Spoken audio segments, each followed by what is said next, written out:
பெண்கள்ல pregnancy delay ஆகிறதுக்கான common reasons என்னென்ன? முக்கியமா 3 காரணங்கள். ஃபர்ஸ்ட் பாத்தீங்கன்னா கர்ப்பப்பை. கர்ப்பப்பை சுவர்ல ஏதாவது கட்டிகள் இருக்கு. ஃபைப்ராய்ட் யூட்ரஸ் ஆர் கர்ப்பப்பையோட அமைப்பு வித்தியாசமா இருக்கு. Uterine malformation. கர்ப்பப்பைக்கு உள்ள ஒரு லைனிங் இருக்கும். அதுக்கு பேரு எண்டோமெட்ரியம். இந்த எண்டோமெட்ரியல் லைனிங் ரொம்ப மெல்லிசா இருக்கு.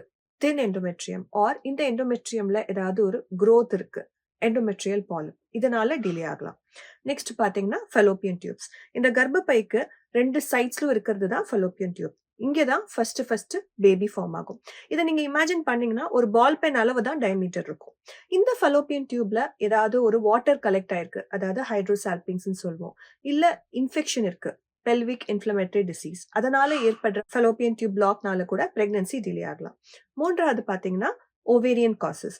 ஓவரீஸ்ல ஏதாவது சிஸ்ட் மாதிரி இருக்கு, பாலிசிஸ்டிக் ஓவரீஸ். பாலிசிஸ்டிக் ஓவரீஸ் இருக்கும் போது கருமுட்டைகள் சரியா ரிலீஸ் ஆகாது. இல்ல ஏதாவது ஓவேரியன் சிஸ்ட். ஸ்பெசிபிக்கா பாத்தீங்கன்னா எண்டோமெட்ரியாட்டிக் ஆர் சாக்லேட் சிஸ்ட். நார்மலா கர்ப்பப்பைக்குள்ள எண்டோமெட்ரியம்ங்கிற ஒரு லைனிங் இருக்கும்.